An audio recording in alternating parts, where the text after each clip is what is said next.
Are we going to have to stop the fight? I sat down the last 2 nights and wrote notes on the games. Like, I'm determined to flip it around. You're only going to make it worse. Maybe. Here's the thing. I don't know. Here's the thing. I don't know about that. Here we are from Sasquatch Sighting Monday on PFT Live to the joint PFT PM Chris Simms Unbuttoned podcast, delivered by Little Caesars, the official pizza sponsor of the National Football League. Pizza. All right. You know, I hope you didn't spend a whole lot of time last week on your picks. Yeah, this week you mean? Hope you didn't. Yeah. Or Last you hope week, I did. No, well, last week I did. I spent a lot of time on my picks. That's. Well, I I hope have you no spent excuse. even more time this week then. Yeah. I hope you didn't after spending all your time. I hope you didn't. I hope you didn't do the opposite, because that's your key. Spend a whole lot of time on the picks and then do the opposite. That image of me on the left is from Wednesday's PFT Live Run PFT, because I had made a reference to I like it. a Run DMC. You kind of got a cool style there. I like that, really. You might be able to pull that off, actually. I'm in the process of pulling that ensemble together, at least for Halloween, and if it works on Halloween, I might run it all the way through Thanksgiving. Who knows? Okay, So, all right. Yeah, last week was not good for either of us. Last week was one of those weeks where it's great for fans. There it is. There's the whole thing. There's me and Michael Hawley. It's great for fans. It's horrible for those of us who are supposed to know what the fuck is going to happen. Sorry, London. Because it's upsets, it's turmoil, it's exciting, but it's also frustrating because the unexpected occurs and upsets happen, and the upsets that you thought were going to happen didn't happen. That's the worst outcome. Yes. The upsets you didn't see coming happened. The upset you expected on Monday night didn't happen, which caused you to be 6-8 and me to be 7-7, to extend my lead by a little bit. I'm still doing well against the spread. Holy crap, my average was better last week against the spread than straight up, because I at least got a push instead of a loss. 7-6-1. No, I'm lost. You're okay. You're nothing special. Like, I know you feel good about your lead, but yeah, like you said it. 44th. Hey, wait. 44-33-1 against the spread. Yeah, that's strong. Great. That's strong. I mean, it's okay. I think we've had numbers better than that in the past. That's making for money. Sure. It is making money. But, that's where versus the spread, and I take the best bets. That's the one I take literally. I really do. That hurts me. And the 49ers blowing that game with so many chances, that one hurt. And that's the one I probably invest the most in to try to get the best bets right. And I haven't been good at that either. I feel like I've been unlucky. The other ones, I've just been bad. I've never been swimming in my own head to the extent I am right now about picks. Pros say that you need to win 50, easy for him to say, 55% of the time to overcome the VIG. So when you're dealing with the spread too, it's not just the VIG, you're dealing with the points. So the bottom line is, don't listen to us. Don't listen to anyone other than yourself, because it's a crapshoot. You're going to win some, you're going to lose some. And while you're winning, it feels good. While you're losing, it's going to all balance out. And the house ends up making the VIG. That's ideally what happens. Handle is equal on both sides, and the house keeps the VIG. I'm at 56.4%, so I'm just over. I'm just 1.4% above the break-even line. Okay, so, by the way, before we get into it, we need to point out, as I scroll down to the spot where I should know this by now, we say it every week, and every week this season, you can play along with us. DraftKings has set up the free $1,000 Florio and Simms Pick'em pool. Pick every game against the spread for a chance at a $1,000 prize pool every week. Download the DraftKings app, click on the pools tab, and enter the Florio and Simms free $1,000 Pick'em pool to make your picks. Just like us, you've got to enter all your picks before kickoff of the first game of the week on Thursday night. So what if you don't know what the injuries are for Monday or Sunday? Poor you. You got to go ahead and make the picks just like we do. And it's another week of only 14 games because 4 teams are off. The Chiefs and Vikings, the only unbeaten teams left in the league, and the Dolphins and the Rams all off this week. Everybody else playing. And we're going to do our best to rectify what was a crappy Week 5. It really is stunning. We're already at Week 6. And I know that we say that or some version of it every year. I can't believe it's Halloween. I can't believe it's Thanksgiving. You sound I like can't Mike believe it's about Francesca. butter. Yeah, that's what you sound like, Mike Francesca. He does that the whole year. I can't believe it's week 2. I can't believe it's week 3. I can't believe it's week 4. Here's how it works. Here's how it works, Mike. Here's a clock. Here's the second hand. It moves, and it never stops. And the minute hand, it moves, and it never stops. The hour hand, it moves, and it never stops. That's how we get there. So we're already here, week 6. Before you know it, week 12. Before you know it, regular season over. But we enjoyed every step of the way. And tonight's game, Shireen and I were talking about this earlier on PFT Live.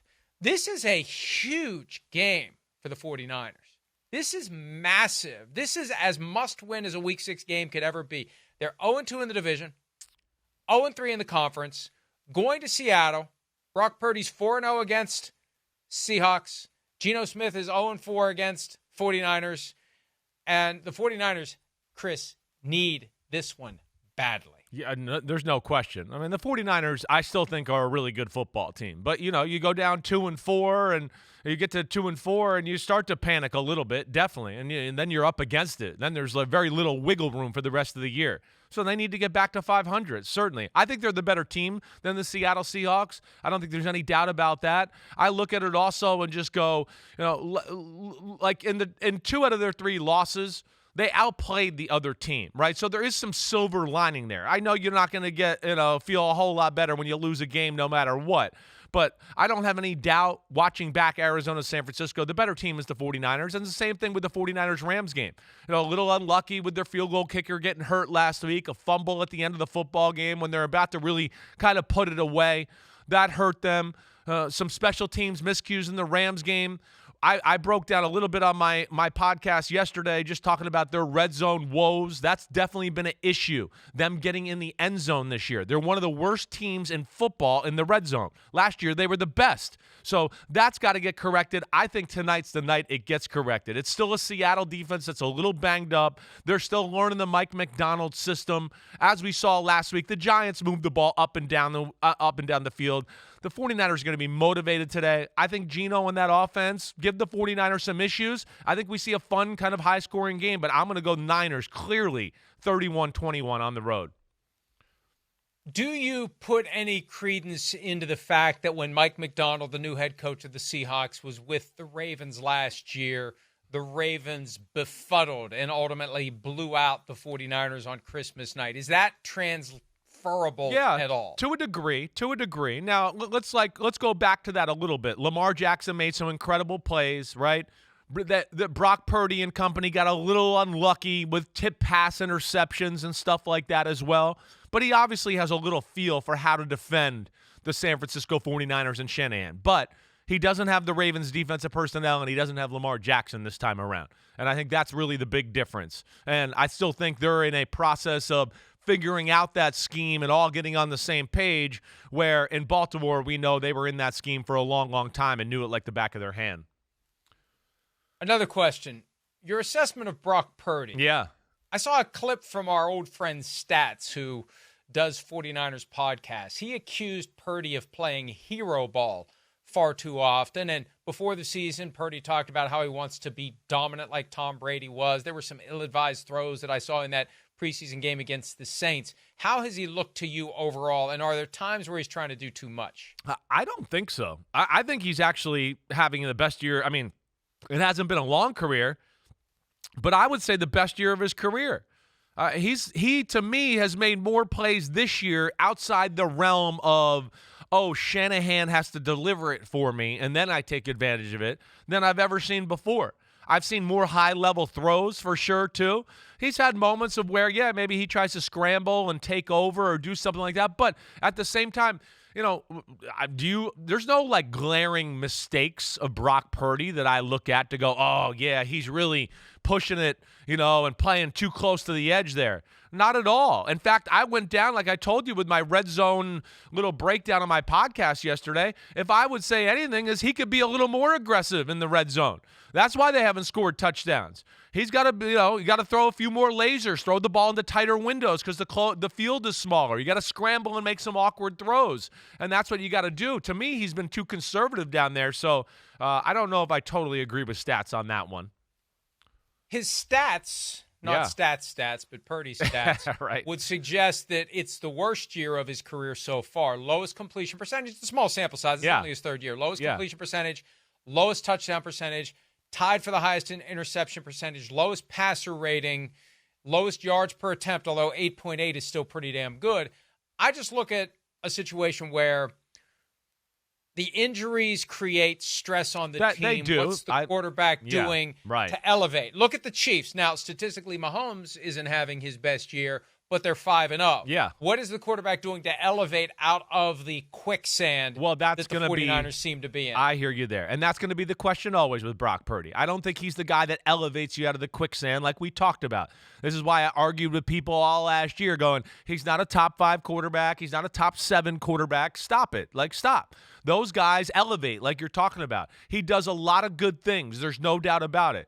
But, yeah, to me, the red zone woes and some of the stuff you've talked about and then the injuries and all that are all a little part of the problem. But having no Christian McCaffrey is certainly the biggest part of their problem. He is their biggest weapon on offense. He's their biggest schematical advantage they have against other teams, and they don't have that right now. And I think that's hurt him too, and they're trying to find their way. And then you couple Ayuk is not really on his A game, right? And he dropped passes early on in the football year. Debo was injured a little bit. Kittle's been banged up.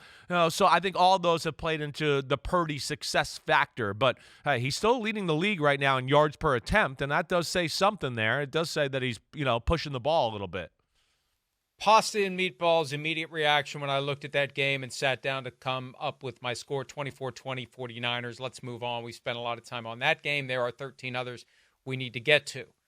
London, early morning. Jaguars heading over for the first of 2 games, one at Tottenham Hotspur Stadium, the other one at Wembley. They are the road team this week against the Chicago Bears. Bears are favored by 2. Yeah. Over under of 44.5. Who do you like and why? I like the Bears.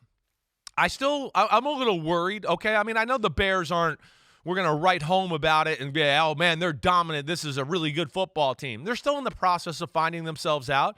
And I do worry about Jacksonville. Again, they're still in desperation mode here. You go 1-5. I mean, I think we all know you can kind of kiss it goodbye here. 1-4, you almost want to say you got to kiss it goodbye, but maybe still salvageable. We've seen teams kind of fight out of these type of situations before. So I worry about that aspect, but I do think the Bears are playing better football. I think that's the biggest thing. One, the Bears defense is damn good. There's no doubt about that, and we've known that all along. The big surprise and the big positive and why I'm taking the Bears is the offense over the last 2 weeks. And I know it's the Rams and the Carolina Panthers, not great defenses. I get that.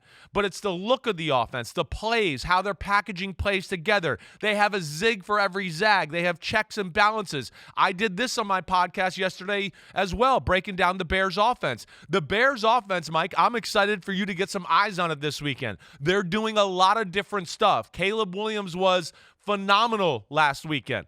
I'm going to take them to win this game and continue this momentum and what they're doing on the offensive side of the ball. Oh, and let me just check.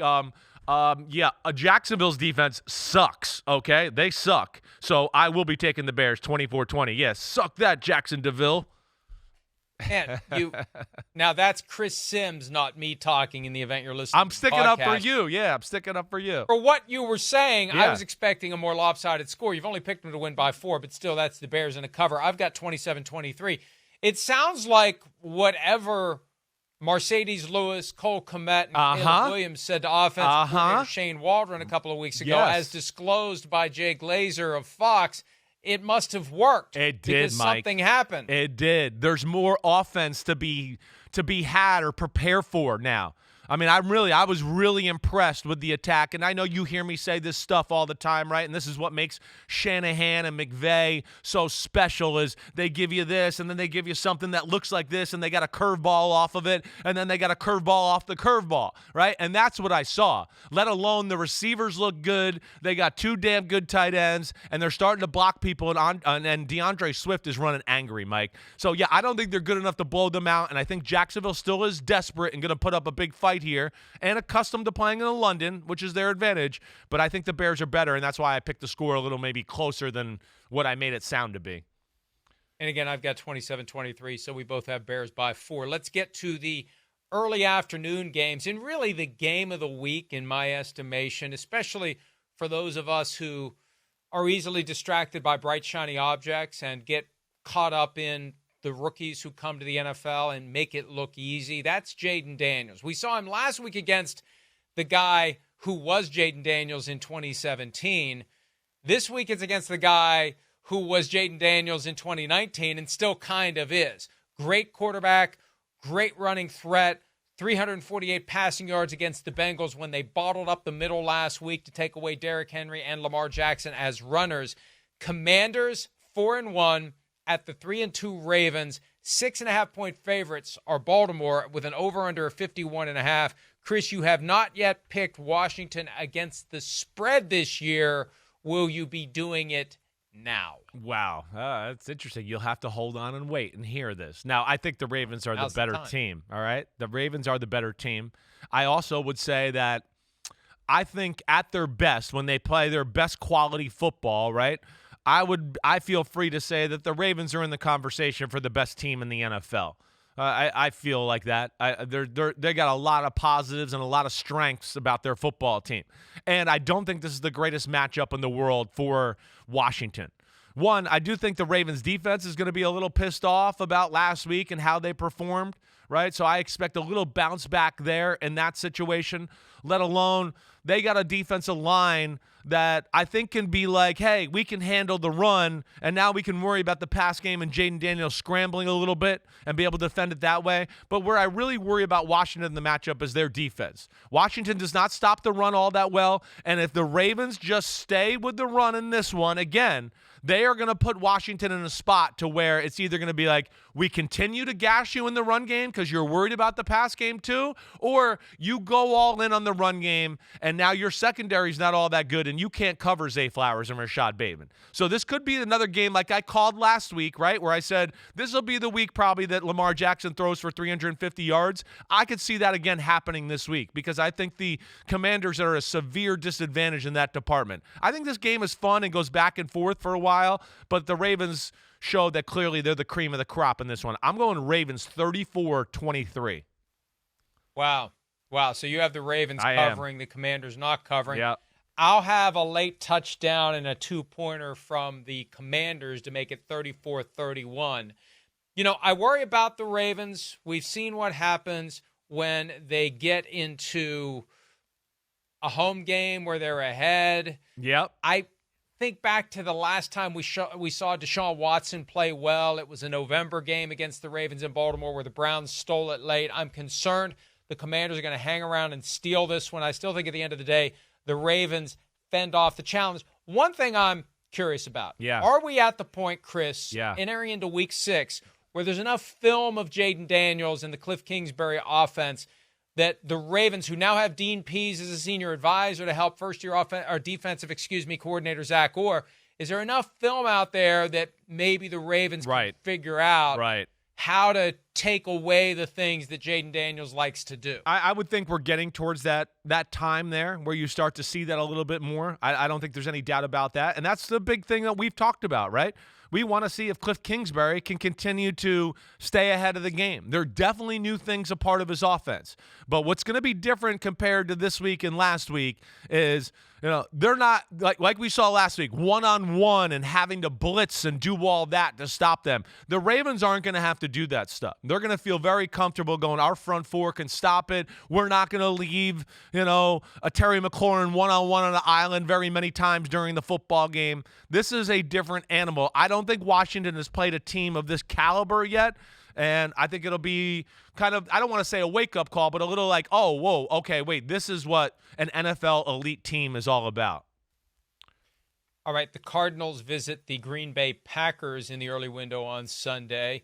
The Cardinals pulled off the upset of the 49ers, that great moment where Kyler Murray's 43 yards away from the end zone with 3 49ers around him. He throws his hand up in the air because he knows he's gone.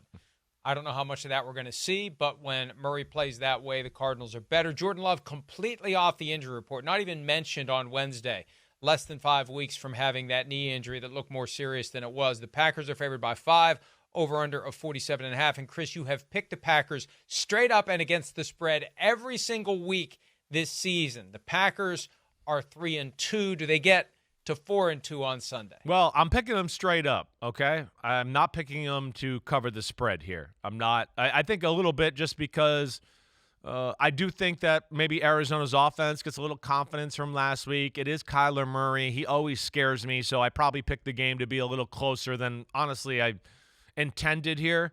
But I think ultimately I do think the Packers are the better football team. And just a little bit like the last matchup I talk about, I don't doubt that Arizona can move the ball a little bit on Green Bay's defense. I don't think they're going to be able to do it consistently, but it's the other side of the ball I worry about. I do think Jordan Love, just at least what I saw in the second half last week of the Rams football game, turned the corner finally, hit throws he was supposed to hit. Seemed like he finally got comfortable. So hopefully that continues and we get to see the Jordan Love we saw from last year.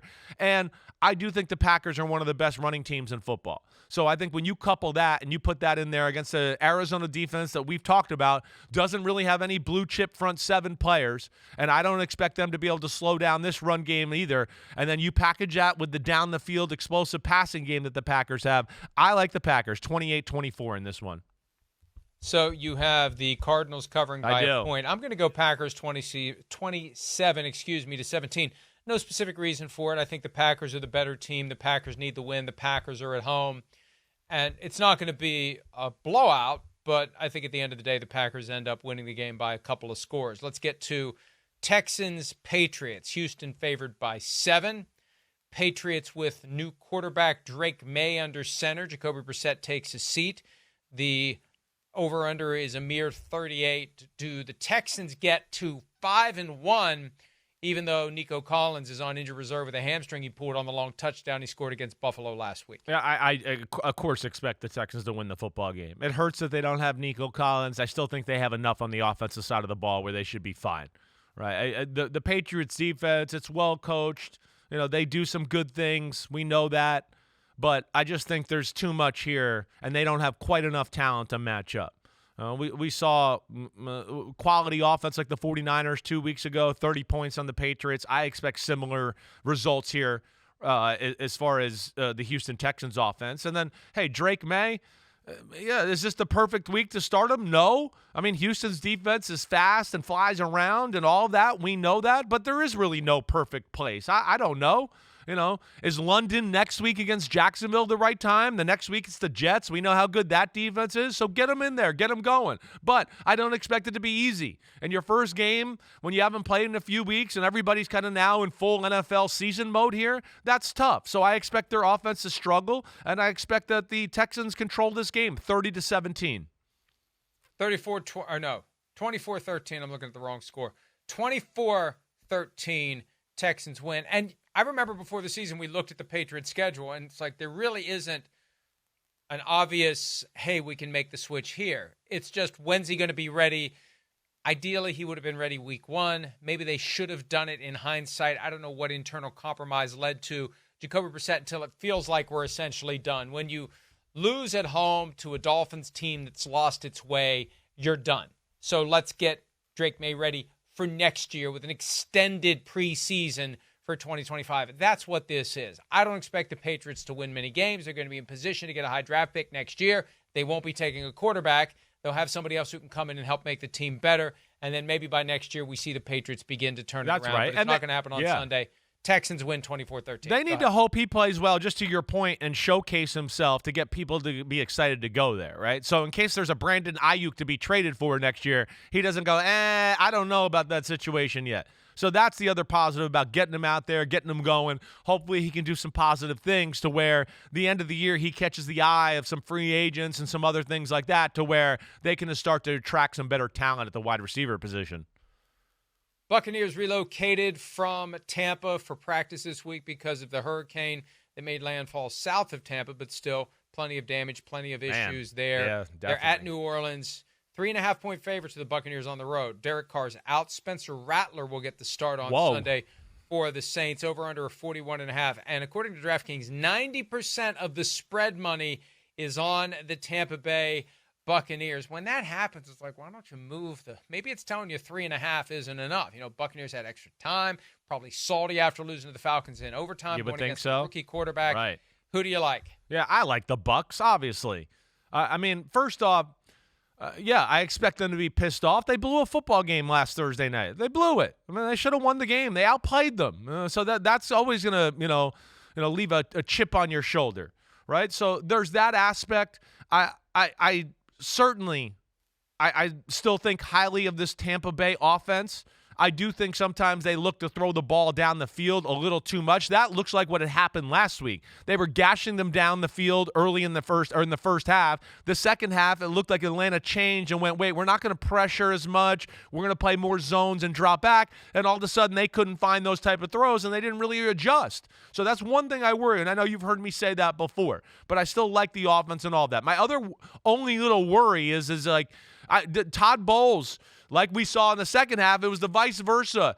Like, stop blitzing. Stop the 5-man line of scrimmage. Stop, just leaving these huge holes everywhere. And I don't want him to do that this week against a rookie quarterback. Don't over-blitz and let him throw one-on-one shots down the field to Olavi and Rashid Shaheed. That's the only thing that worries me in this matchup altogether as far as the game being close. New Orleans, they got their ass whooped to an extent on Monday night that I don't think that's like we feel good, we're going to bounce back. That was like, oh, wait, maybe we're not that good, and we just got our ass whooped royally by the Kansas City Chiefs. And they have injuries on the offensive line that concern me, definitely. I'm going Bucks, 31-14. I got 31-20 Bucks. Antoine Winfield Jr. was limited in practice on Wednesday. The first time he practiced at all with that foot injury was Friday. Right. He was limited, or Wednesday of last week, the day before the game against the Falcons, but they need him. They need him.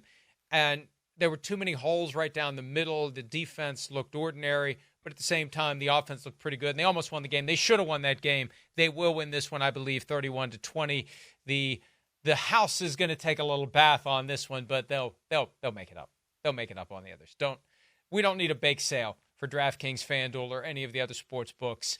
They'll be just fine. Okay, Browns at the Eagles. The Eagles had the bye week. They got embarrassed in Tampa Bay the last time we saw them. 9.5 points. No, just 9 points, excuse me.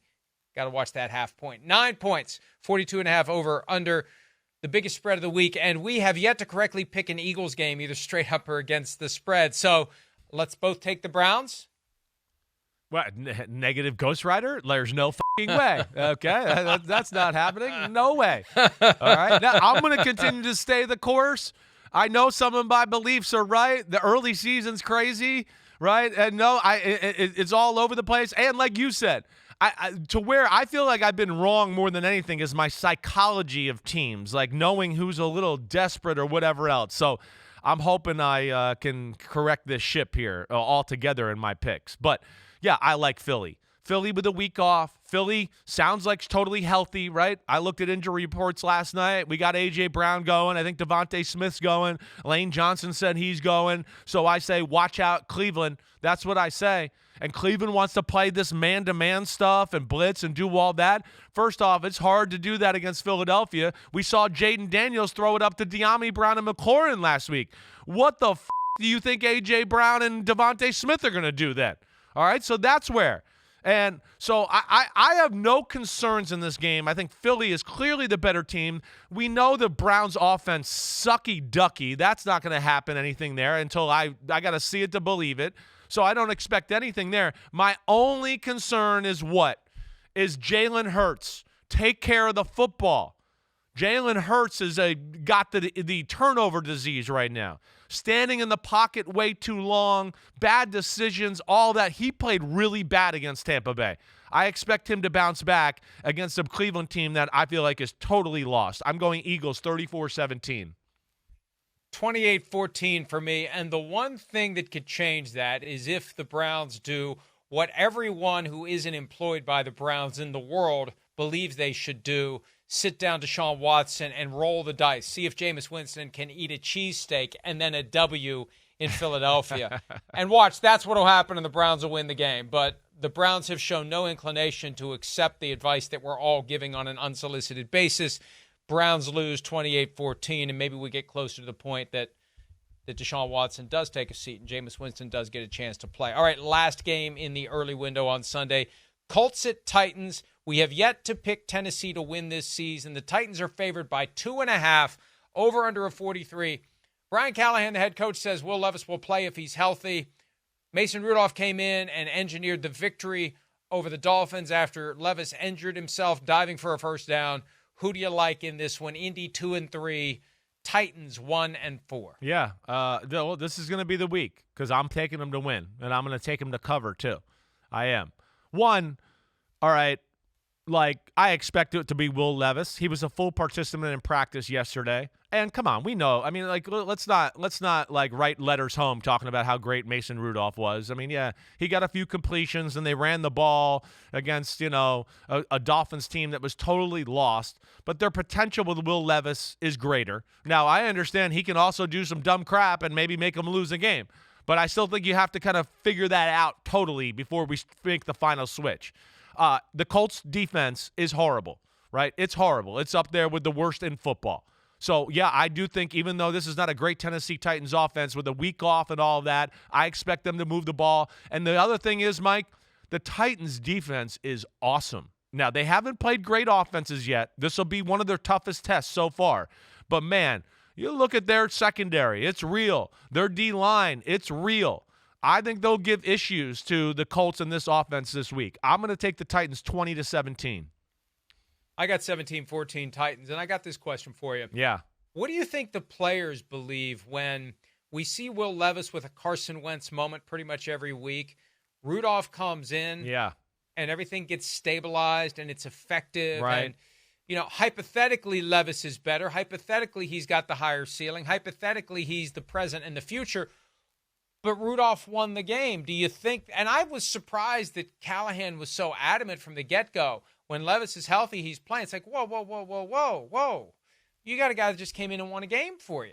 Well, I'm confused by this commitment to go right back to the guy that's done some dumb shit so far this year, all due respect. I hear you there. I hear that. But, 9 for 17 for 85 yards ain't going to make you feel real comfortable about pulling that guy for that guy either.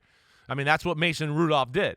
9 for 17 with what? 7 6-yard out routes. So that to me, there's nothing there. We know what Mason Rudolph is. He's that guy. Okay, he can run the offense a little bit and get us down into field goal position every now and then.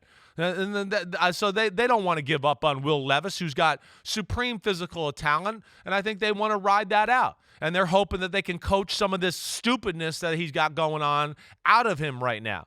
So that he is the make or break part of this situation. But I think the team probably sees it that way too, Mike, where it's like, we got greater potential with Levis, but let's give him a few more shots. And if he continues to do dumb Carson Wentz shit, then we got to get rid of him and go with Mason Rudolph.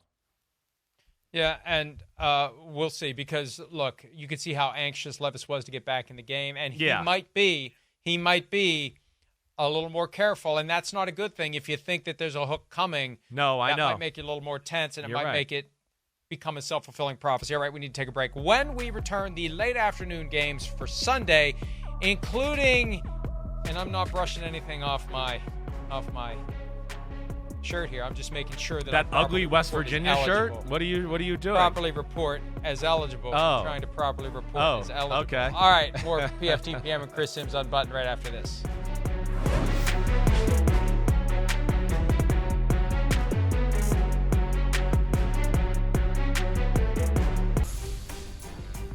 DraftKings Sportsbook is the #1 place to bet touchdowns, and new customers can bet $5 and get $200 in bonus bets instantly. Download the app and use promo code PFT Live when you sign up. DraftKings Sportsbook, the crown is yours. Please bet responsibly, only with money that you can afford to lose, because chances are you will. All right, especially if you listen to us. This is the Week 6 Picks podcast delivered by Little Caesars, especially if you listen to Chris.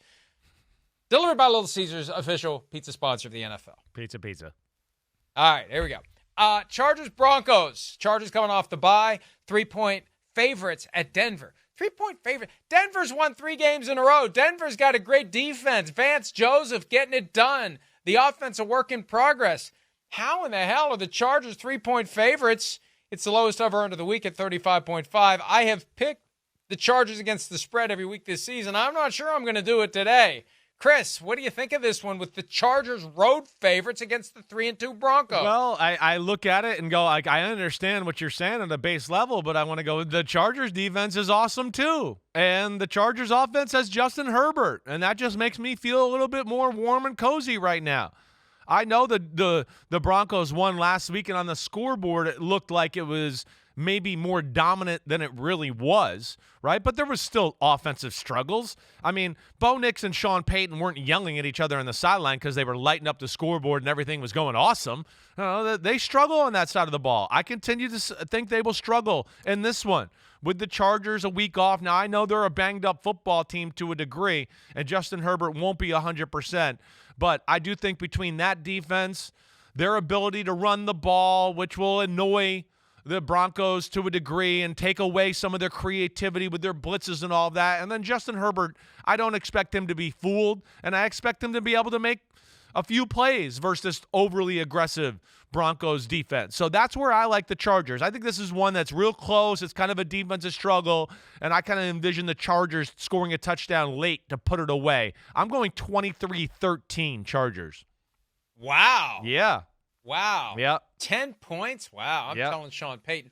And, I think back to the stuff Sean Payton said out loud last year about the Jets, the idea that everybody was just handing it to the Jets. And the Right. Jets are going to be great. And I think this year, Jim Harbaugh comes back to the NFL and everybody looks and acts like it's the second coming of Jesus H. Christ. Yeah. I feel like You picked Peyton's them to go to the probably playoffs, rankled didn't you? by that. Yeah. Right. I think Peyton's probably saying, hey, come on, man, what the fuck? So he's not saying it out loud or on the record, but I think this is one he's probably circled because this is his chance to remind everyone who the NFL coach is and who the college coach is, even though Harbaugh did well in the NFL. But I have a feeling that Peyton's got a little extra for the Chargers for this one. I pick these without looking at the spread. I do that every week. I'm surprised the Chargers were favored. I picked the Broncos 21-17. I thought the Broncos would maybe be a 1 or a 2 point favorite, and I still have them covering even if they were. 21-17 Broncos. It's just a gut feel pasta and meatballs game. Even though I'm a believer in the Chargers, I think they've been disappointing so far at 2-2. Yeah. And yeah, this is their chance to turn it around. I just don't think this week that they will. Okay. Steelers at the Raiders. I believe Russell Wilson's coming back this week. I believe that the full participation in practice on Wednesday is the strongest clue we're going to get that QB1 is back. Win the 7th. He already has his catchphrase ready to go for his debut, which will happen, I believe, in Las Vegas against the Raiders. Steelers favored only by 3. Aiden O'Connell gets the start. Over under of 36.5. Who do you like? Yeah, well, you never can pick the Steelers to win by more than any. I mean, they make every game ugly and tough, and it's you don't know what to expect. Justin Fields definitely regressed last week. That was another thing I talked about on my pod yesterday a little bit. Yeah, the film wasn't good. Missed throws, bad decisions, got into watching the rush again. It was like we watched the old Justin Fields, which just there. Every time I kind of think he's out of that mode, he kind of goes back into it, and it opens the door for Russell Wilson. It leaves a bad taste in everybody's mouth after a game like that, right? So I think the big thing is this is a game that I think suits the Steelers. The Raiders are not real good on offense without Devontae Adams. They don't run the ball great, right? We got a quarterback change and all of that. I think the Steelers bounce back. And I don't really care who plays at quarterback. I think they got enough here without Max Crosby being totally 100%. And I think this is a team where the Steelers can run the ball on to a degree to just make enough happen in the pass game. I don't think this is going to be a pretty game or a fun game to watch. I'm going to take the Steelers 24-20. I got 24-14. So we're in the same ballpark. I just have a bigger win for the Steelers. I think Russell Wilson's going to give him a kick in the ass offensively. The Raiders, last week my best bets were all about fading dysfunction, and it worked 2-1. It didn't work across the board, but one of them was Broncos covering against the Raiders. I just feel like the Raiders are kind of a mess right now. The Devontae Adams thing is not helping, and the quarterback, like they were going to have a quarterback competition in practice this week, so whoever your starter is going to be is going to get fewer reps. That doesn't make any sense. I just feel like they've lost their way, and the harder they try to get it back, it's getting more and more off track. Yeah. So Steelers win 24-14. Yeah, Okay. I hear you there. I have a question for you. Okay. Do you like it at Kirk Cousins? I do. I like it at Kirk Cousins. -6 at the Panthers. 47 is the over-under. I've yet to pick the Panthers this season. Maybe that's one of the reasons why I'm doing so well, either straight up against the spread. That's probably why I'm doing so well, because the Panthers are not good other than the look what I found game against the Raiders. Falcons extra time to recover from the overnight win against the Buccaneers last Thursday. I like it at Kirk Cousins. 509 passing yards. How can you not like that? He's getting better every week. He's still not driving off the back leg. No, he's not. And he's still getting it done. He is. He's getting it done. I mean, he's got great feel.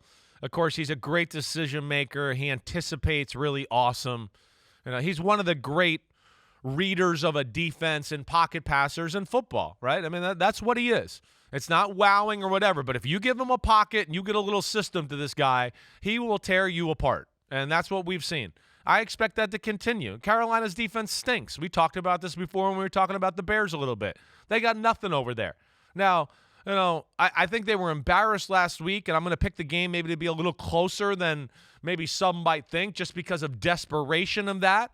And I don't know if I think the Falcons defense is awesome. I think it's good, right? But at home, Carolina, or Andy Dalton, maybe this is his last start unless they win all of that. I just feel like they're going to put up a fight here.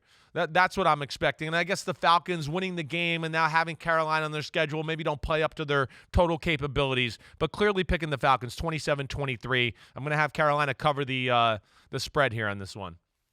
This is going to be a challenge for the Falcons to stay focused. Yeah, that's what I mean. Trap game because they've got Seahawks, Buccaneers, and Cowboys after these next 3 games before they have a return date with the Saints, who they were outplayed against but still won the game. So I don't think Raheem Morris lets them fall into a trap here. I think this is an opportunity for the Falcons to show everyone that they are blossoming into the team that they had hoped to be. After beating the Saints and Saints and Buccaneers 4 days apart, this is a chance for them to just kind of pedal to the metal, foot on the throat. I think they're going to win this game easily. I got 40-20. And again, I'm going with my immediate pasta and meatballs gut reaction. I feel like the Falcons, and this is the Kirk Cousins model.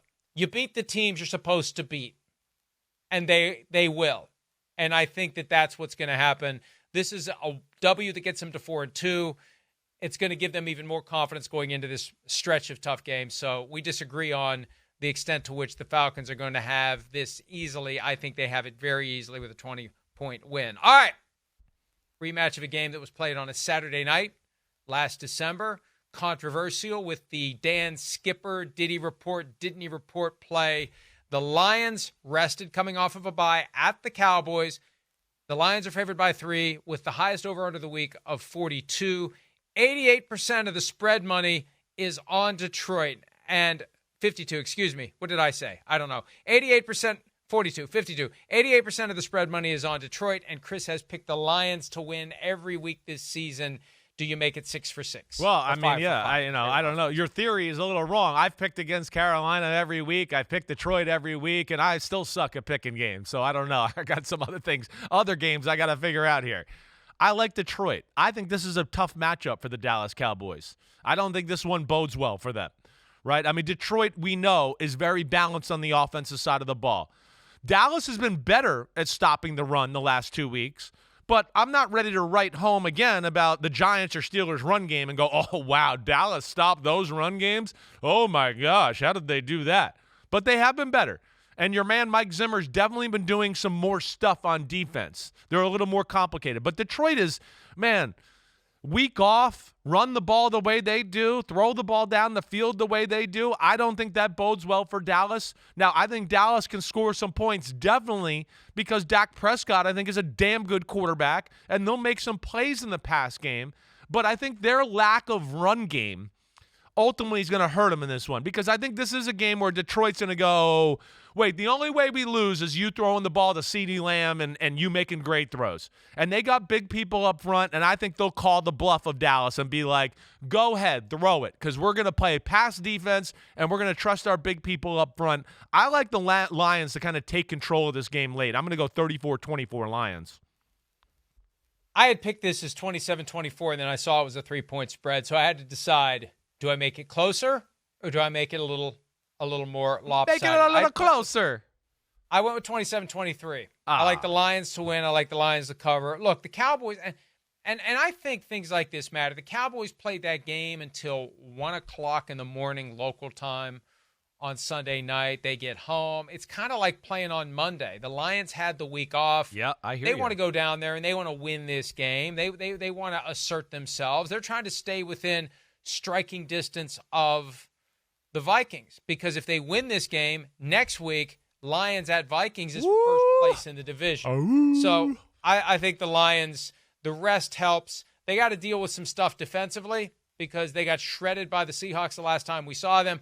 My guess is Dan Campbell and company took care of that during the bye week. I like the Lions in this one, 27-23. Should be a compelling game, though. I won't be surprised if the Cowboys win. They have impressed me with how they've responded from the shreddings that they suffered at home by the Saints and the Broncos why do I keep saying Broncos? The Saints and the Ravens in back-to-back weeks. So I won't be shocked if the Cowboys pull it off, but I expect the Lions to win. Yeah, I would be shocked. I will be shocked if they pull it off. It'll maybe make me think differently of Dallas altogether, because I still think Detroit's one of the best teams in football. And I think, you said it, there are some struggles against Seattle. Seattle, when healthy on that offensive side of the ball, I mean, Geno Smith and those receivers, they can be dangerous. There's no doubt about that. But I agree with you in your statement of, like, they're going to get that corrected. They're too well coached up there in Detroit. They'll figure out a new plan or a way to attack in the secondary. What's interesting to me is we got a week here where you and me,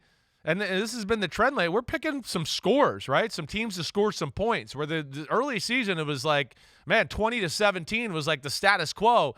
Now I'm seeing games and I'm having no problem putting 34, 35 down for certain teams. And it's interesting now. Yeah. We're seeing it happen. Well, they're calling their bluff of some of these teams. Some of these teams who, like you've heard me say, who are playing man-to-man and all the guys are at the line of, like, within 7 yards of the line of scrimmage on 2nd and 7, instead of some of these offenses going, oh, we're going to find a short completion to be in 3rd and 3, they've started to attack back. And I think that was the answer. The defenses have over-attacked and called the bluff on some of these offenses, and I think some of these offenses have finally figured that out and realized, wait, they're giving us some shots down the field. We got to start taking it. All right, let's take a break. The primetime games for Week 6 when we return, including new Jets head coach on an interim basis, Aaron Rodgers. I mean, Jeff Ulbrich. You mean Aaron Rodgers? Is he the owner? Is he the coach? Is he the offensive coordinator? He's all of them. He's everything. One-man band. All right, we'll do that next here on Chris Simms Unbuttoned and PFT PM.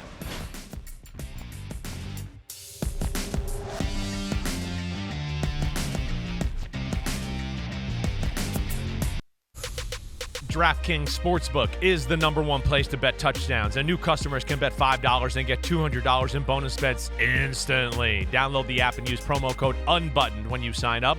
DraftKings Sportsbook. The crown is yours. Welcome back to the PFTPM Chris Simms Unbuttoned podcast, Picks podcast, delivered by Little Caesars, the official pizza sponsor of the NFL. Pizza. All right. So here we go. Sunday Night Football. Bengals at the Giants. On the surface, you could say not a compelling matchup. I would disagree. And I would too. Because I hope to have my check clear this week. The Bengals are favored by 3.5. They desperately need this one. And the Giants showed some real hope and potential without Malik Nabers. They went to Seattle and beat the Seahawks without Malik Nabers. Are you kidding me? I like what the Giants could potentially do. I like what the Bengals have to do because they got to start winning 1-4. They lose this one. It might be. It's not quite put the fork in them, but it's take the fork, the tines, and just start pressing a little bit, trying to find a good spot to stick the fork if they lose this one. This is a huge game for a Bengals team that somebody picked to win the Super Bowl, and it wasn't me. Yeah. Thank you. Everybody likes to bring that up. I love that. Yes, everybody brings it up on Football Night in America. A bunch of fucking people who didn't make any predictions, but it's easy for them to get on other predictions. I like that a lot. Either way, yeah, you, McCourty, and Jason Garrett, and Maria Taylor. Either way, okay, I do agree with you. I think this game is going to be fun. I mean, first off, most games are going to be good with the Bengals because the Bengals aren't any good on defense. So they're going to let big plays happen. Now, Malik Neighbors, whether he plays or not, I mean, we still don't know. That's crazy. It's a little concerning. But we see they got some weapons on offense. They're not like void of a little talent. Daniel Jones played really well last week. He's played pretty solid the whole year. It hasn't been bad. I mean, it's not like you can look at it and go, oh, he's the reason. Well, there's a few plays in the Cowboys game you'd like him to make, certainly. But again, he kept them in it, and they had a chance to win it at the end of the football game. But here's the big thing, is if the Bengals can block the Giants up front and no Kayvon Thibodeau, right? And I expect them to be able to block them, I guess, to a degree. But if they block them, Joe Burrow is on fire right now. That's the one thing I can say. I mean, he is like literally on fire. Now, it stinks because they're 1-4, but like I said to you on Monday, he's kind of putting up MVP-type numbers right now. It's pretty special. I watched that yesterday. What he did against Baltimore this past week was beyond impressive. It was one great decision and one unbelievable throw after another. I mean, dot after dot after dot throwing the football. All right, so I expect that to continue. And I think they feel the pressure on that side of the ball. And we know the Giants' secondary isn't real good, and the pressure is on the Bengals. I think we have a fun back-and-forth game here for a little while, but the Giants can't keep pace. I'm going to go Bengals 31-21 in this one. Literally on fire might cause a spike in the ratings. But this is accidental scholar time because we went over this not that long ago. Literally, in a sense where you really don't mean it literally, has become an accepted usage of the term You're literally, right. You're even right. when you mean figuratively, and it drives Pete crazy, which is why I stopped to point that out. Okay, I've got 30-21. So we've yet to do an exact same score. We used to do them all the time, like 4 times a week. Our only exact same score was the first game of the season, which ended up being the exact score of the game when the Chiefs beat the Ravens. So we're almost exactly alike on this one. The Bengals desperately need it. And it's not going to be easy. It's never going to be easy. Nobody shows up and just gives up. You mentioned Malik Neighbors, though. The fact that he's still not practicing, 13 days after a concussion that wasn't an obvious, like Josh Allen, that could be a concussion. It's like he's got a concussion. How did that happen? That is concerning because we know guys are going to do everything they can to come back and play. So there must be something that is sufficiently wrong that is keeping the doctors from giving him the clearance. And it makes you worry about what happens when he comes back. Yeah. Because is he going to have a similar absence if and when he has another concussion? Yeah, I hear you there. And then he plays the game in a kamikaze style of play, right? That's why we love watching him. I mean, every play is just pedal to the metal, dive, jump, contort your body, dive into a pile to get the first down, whatever. I mean, he does that, and I worry about him that way. But hopefully he gets cleared here in the next few days and can play because it will make the game a whole lot fun. Watching what I would say the best receiver in the NFL right now is Jamar Chase. And Mike Brown, you're on your way to paying Jamar Chase more money than Justin Jefferson, the way this looks. Yippity-doo. But him versus Malik Neighbors is going to be fun. But they will have gotten Jamar Chase for $4.8 million this year. That's the thing that's never going to change. And you say that Malik Neighbors plays with reckless abandon. If he really wants to prove it, he will play literally on fire. Okay, Monday night, Bills at the Jets. The Bills are favored by 2.5. The Jets, if you haven't heard, fired Robert Saleh, head coach. I hadn't heard that. Is now the interim coach. I didn't know that. Damn. You know, this was one of those few weeks because I've made the adjustment to only having you on PFT Live on Monday until college football season ends, the Sasquatch sighting show. But we could add some fun, breaking down this whole Robert Saleh thing, the Aaron Rodgers effort to make it look like he had no fingerprints on the gun whatsoever, which I think is bullcrap. I'm not saying Of course it is. He ordered the code red. There's no way in hell they did it without letting him know. There's no way they did it without getting his input. Any suggestion to the contrary is just flat out bullshit. Yes, right. I mean, they've done nothing since he's been there without checking with Rodgers. Come on. I mean, they're signing best friends. They're asking him everything, right? I mean, the offensive coordinator's his best buddy, all of that. Yes, of course they did. That's crazy to think that they didn't run that by him. And I have a hard time, of course, believing that, they just happened to talk the night before it happened and they didn't talk about it. What? If they didn't talk about it, then they're both stupid, is what I would say. That's what I would say to that, if they didn't. I don't understand what they're talking about there. And then, by all due accounts, man, it has the feel, and I know you and I will get this story eventually, but it seems like, I don't know, changes were going to be made Monday morning, and it seems like people were unhappy about it, and then shortly after that, Robert Saleh was fired. So, that's the interesting thing here. But, I don't buy – I mean, Rodgers is kind of fibbed and – immunized and all that to where I don't really believe very much that comes out of his mouth anymore. Here's where the timeline is interesting, because it was Tuesday morning when Robert Saleh had a staff meeting and said Nathaniel Hackett's being demoted. It was Monday night that Woody Johnson spoke to Aaron Rodgers. But look, I mean, this is where the Rodgers word games become important. Yeah, we didn't talk about Robert Saleh being fired, but what about Woody Johnson saying, I may have to make some big changes. Yeah, right. And do what you got to do. Right. That's it. And keep this in mind. Just because he was on his safe space yesterday, and he wouldn't do Pat McAfee and AJ Hawk's show on the day he was supposed asked to. Tough questions. Well, and the day he was supposed to, which because he had to figure his story first. Yeah. They had a team meeting at the time. Yeah. So that sounds plausible. But my point is, there's going to be a press conference, and we hear all the time about how rough and tumble the New York media is. We've yet to see that directed at Aaron Rodgers. I want someone to drill down what he knew, when he knew it, what the content of the conversation was. Was there any discussion about big changes? Well, let's be aggressive about getting at, did he know this was happening before it happened? Did he have an inkling? Was he told? Do you directly? Why wasn't that asked yesterday? I'm the safe space. Because he won't do it anymore. Well, that's ridiculous. If they don't ask him. It's ridiculous. If they ask him questions like that, he won't do the show. All right, who do you like in the game on Monday night? Then don't make so many issues, and then we won't have to ask questions about you all the time. That's what I would say to that. Okay, Mr. I've drawn you to the dark side. It took me 7 years. You used to sing hymns to Aaron Rodgers. Now you're ready to literally set him on fire. He's at his best. Literally, he might be the greatest quarterback I've ever seen. But has he made missteps and become more of an issue than a positive the last few years? Absolutely. Let alone his play does not merit what he does. I mean, he does not play like a top 10 quarterback in football. So you can't act like you're the king of the organization when you don't do that. Sorry. I mean, so that's my big thing there. Yeah. And I'm sick of people blaming Nathaniel Hackett, right? I've seen the Nathaniel Hackett offense. It was when he was in Jacksonville, and they went to the AFC Championship game with one of the worst starting quarterbacks we've seen in recent history in Blake Bortles. They didn't run this offense exactly. No. This is the Aaron Rodgers offense.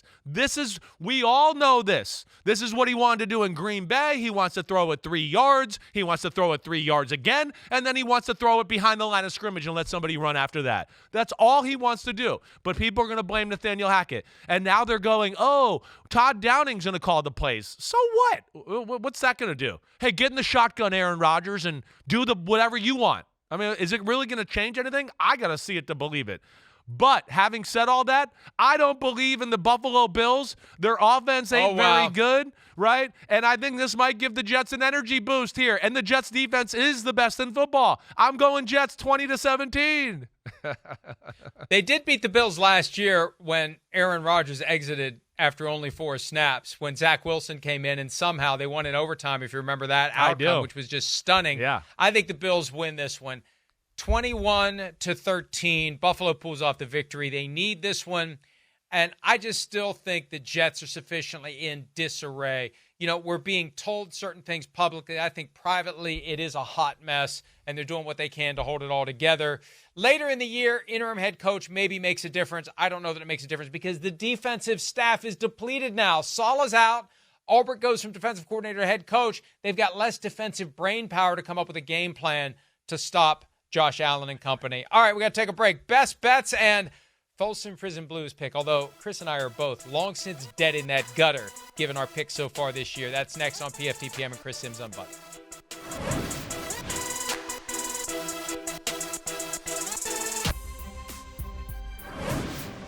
PFTPM, Chris Simms Unbuttoned. We got to motor through our best bets. Here we go. Christopher, who do you have? I like the Ravens. I'm going the Ravens to cover the 6.5-point spread. I think they're in a different class than Washington. I think they'll be motivated by, hey, a team in their area getting a lot of hype. They'll be ready to go. And, yeah, they know they blew their last game at home against the Raiders here. I like the Ravens.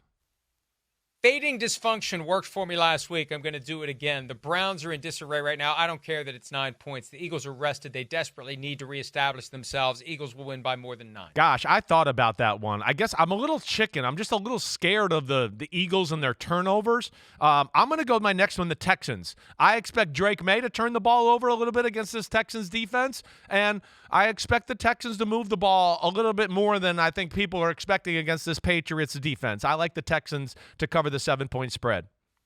I will continue to fade dysfunction. The Steelers giving 3 to the Raiders. Russell Wilson is back. # win the 7th. Wow. Okay, I like you there. That's a good one there. I'm going with the Lions. I think they're in a different class than the Dallas Cowboys coming off the bye week. I just think they're too much of a balanced football team. I think the Lions cover the 3-point spread. More fading dysfunction. Falcons rested and ready to make a move. -6 against the Panthers. Give me Atlanta. All right, we're dead in the gutter, but we still have a choice. Who do you got? Hey, you know what? I think I'm still going to go the Atlanta Falcons here over Carolina. I'll take the Eagles.